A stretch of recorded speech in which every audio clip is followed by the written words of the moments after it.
کہتے ہیں کہ قرآن کریم حقیقت میں لا الہ الا اللہ کی تفسیر ہے، اور پھر تفسیر و تفسیر حدیث ہے، اور دونوں کا خلاصہ اور نچوڑ عطر فقہ ہے،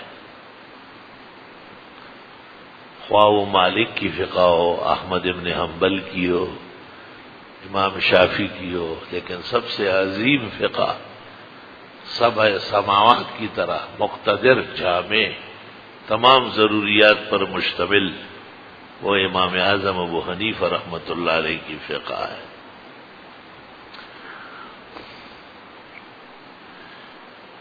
آپ جب کسی کو دعا دیتے تھے تو کہتے تھے اللہم فقہہ فی الدین، اللہ اس کو دین کا فقیہ بنا لے۔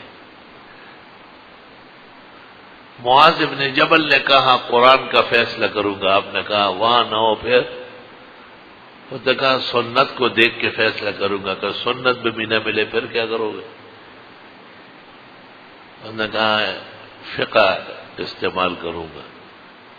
تو آپ نے یہ نہیں کہا کہ فقہ میں بھی نہ ملے، فقہ سے ہر مسئلہ حل ہو قیامت تک۔ آپ نے کہا الحمدللہ الذی وفق رسول رسولہ لما یحب ویرضی، اللہ کا شکر ہے کہ میرے صحابی کو اپنی پسند کے علوم کی توجہ اور توفیق نصیب فرمائے۔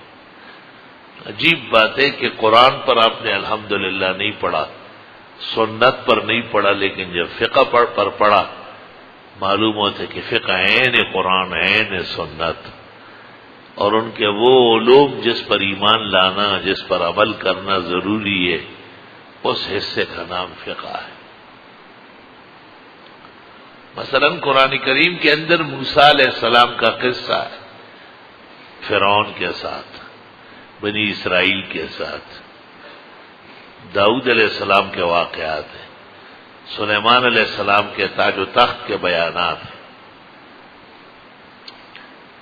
یونس علیہ السلام کا مچھلی کا قصہ ہے، زکریا علیہ السلام کے بیٹا مانگنے کا واقعہ ہے، بی بی مریم کے پریشان ہونے کا تذکرہ ہے، عیسیٰ مسیح کے معجزات ہیں۔ مگر ان باتوں کا حاصل کیا ہے؟ قصہ جو آپ سناتے کسی مقصد کے لیے، قصہ برائے قصہ نہیں ہوتا ہے۔ قرآن پاک کہتا ہے کہ یہ قصے ہم نے بیان کیے، وما من الہ الا اللہ، کیونکہ ایک اللہ کو پہچان لو، وحدانیت اور توحید کو سمجھ لو۔ فَإِن تَوَلَّوْا فَإِنَّ اللَّهَ عَلِيمٌ بِالْمُفْسِدِينَ، اور جو اس سے بھی منہ موڑے، سمجھنے کی کوشش نہ کرے، یہ فسادی لوگ ہوں گے، ان فسادیوں کو اللہ خوب جانتا ہے۔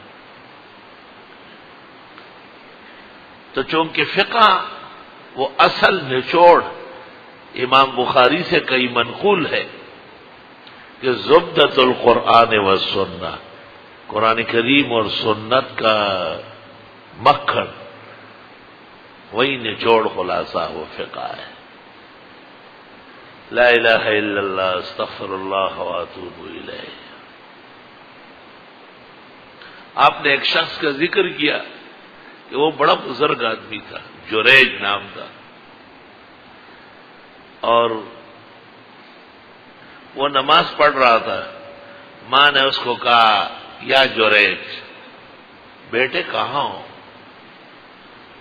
پھر اس نے کہا امی الہی امی و صلاتی، خدایا میں نماز میں ہوں اور ماں بلا رہی ہے۔ پھر اس نے کہا یا بنی جریج، اے میرے بیٹے جریج آپ کہاں ہیں؟ دیکھا کہ یہ قریب میں کھڑا ہے اور اس کو تکلیف بہت زیادہ تھی، تو اس نے کہا اللہم لا تمتہ الا ان تریہ وجوہ المومسات، خدایا یہ بے ادب بیٹا ہے، مرنے سے پہلے کسی خراب عورت کے ساتھ اس کا منہ کالا کرا دے۔ بعض مائیں بڑی زوراور ہوتی ہیں۔ زمخشری کہتے ہیں جار اللہ کشاف والا کہ میں نے ایک پرندہ پکڑا تھا، ماں نے مجھے کہا اس کو تم نے دھاگا ڈالا ہے، یہ چھوٹا سا پرندہ ہے، اڑ جائے گا، ٹانگ ٹوٹ جائے گی۔ بچہ تھا، عقل نہیں تھی، کہا وہ پرندہ اڑ گیا اور ٹانگ ٹوٹ گئی۔ تو کہا ماں نے مجھے کہا تیری بھی ایسی ٹانگ ٹوٹے جیسے پرندے کی۔ کہ وہی ہوا، کعبے کے راستے میں ٹانگ ٹوٹ گئی، ماں کی بد دعا لگ گئی۔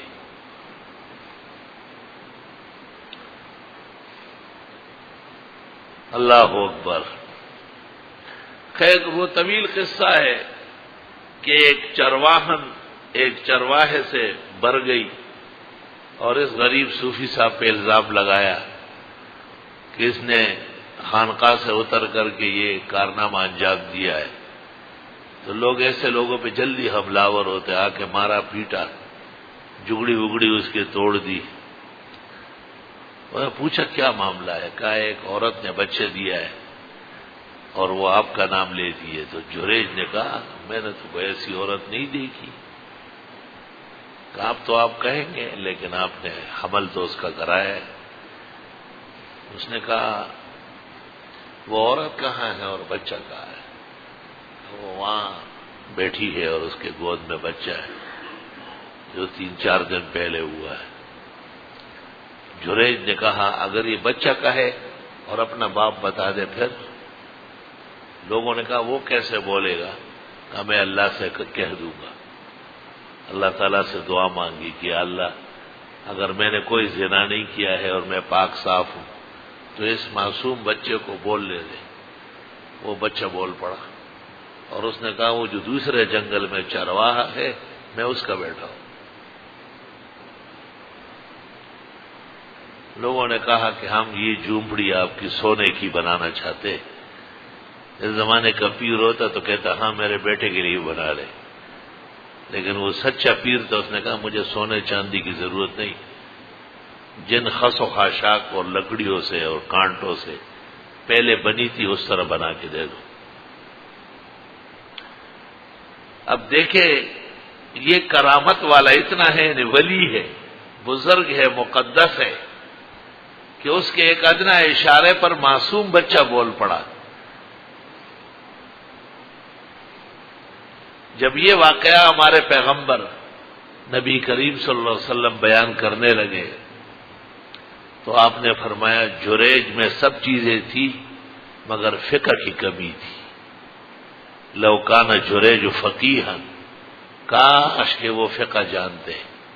تو فقہ والے کو پتہ چلتا ہے کہ نماز کب توڑنی ہے، نماز جب قضا ہو پھر ادا ہو، نگاہ جب قضا ہو کب ادا ہو۔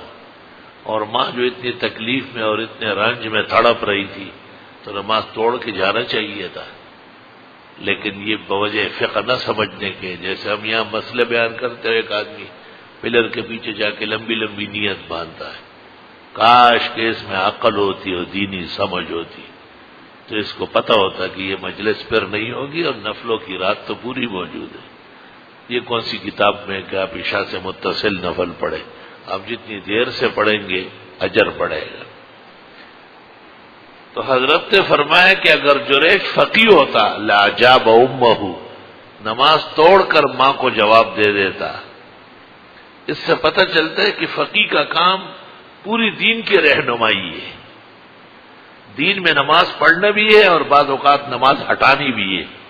رسول اللہ صلی اللہ علیہ وسلم فجر کی نماز کتنی بڑی پڑھتے تھے، اتنی بڑی پڑھتے تھے کہ صحابہ کہتے ہم تو جب پڑھتے تو ڈر لگتا ہے کہ سورج نکل آئے گا۔ آپ نے فجر کی پہلی رکعت میں سورۃ بقرہ پڑھی اور دوسری رکعت میں آل عمران۔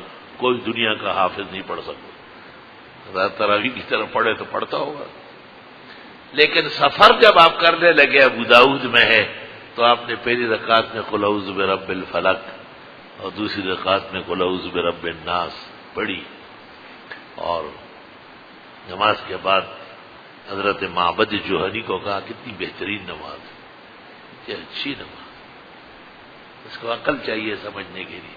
مطلب یہ کہ یہ سفر اجلت کا وقت ہے، اس وقت بڑی نماز نہیں، چھوٹی نماز اچھی ہے۔ حضرت عمر رضی اللہ عنہ کو جو خنجر لگے اور نماز خراب ہونے لگی تو آپ نے عبد الرحمن ابن عوف سے کہا کہ صلی بہم، پہلے نماز پڑھا لو. تو حضرت عمر کمبل میں محراب کے اندر کراہ رہے تھے.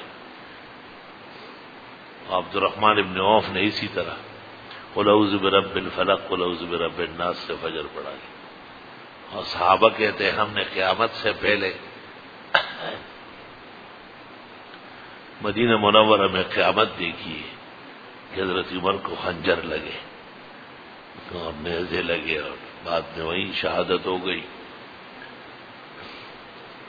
مسائل کی قدر و منزلت شریعت میں بہت زیادہ ہے. مسائل کے لیے پیغمبر مبعوث ہوئے. آپ نے کہا ہے انما بعثت معلما، مجھے مولوی بنا کر کے بھیجا گیا. مولوی وہ ہوتا ہے جو مسئلے بتاتا ہے، لوگوں کو حلال و حرام سمجھاتا ہے. جلال الدین سیوطی نے القول المستشار میں لکھا ہے کہ جب سے مصلی پر غیر عالم آئے ہیں نمازی نافرمان و سرکش ہو گئے. ننگے سر، آستین یہاں تک کٹے ہوئے چڑھے ہوئے، اس کو یہ پتہ ہی نہیں ہے کہ نماز کیا چیز ہوتی ہے. یہ تمام کے تمام بے علم ائمہ سے پیدا ہوا ہے. ان میں یہ صلاحیت نہیں کہ نماز بھی کو کہے کہ آپ کا لباس غیر شرعی ہے، آپ گناہگار ہو رہے، آپ کے پانچے نیچے ہیں، اس کو اوپر کر لے، نماز خراب ہو رہی ہے. آپ بغیر کسی وجہ کے ننگے سر پڑھتے ہیں. ننگے سر پڑھنے سے سر ڈک کے پڑھنا افضل ہے. ضرورت کے لیے مسجد کی ٹوپی قابل، یہ سب مسائل ہیں.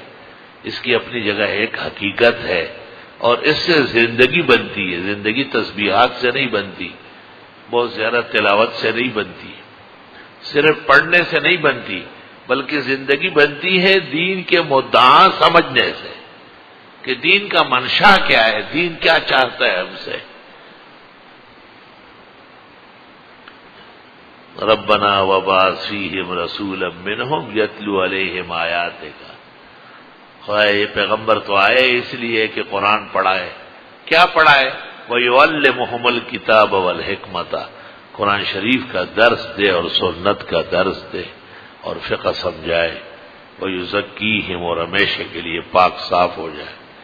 علماء کہتے تزکیہ تب ہوگا جب فقہ کا آدمی ماہر ہو.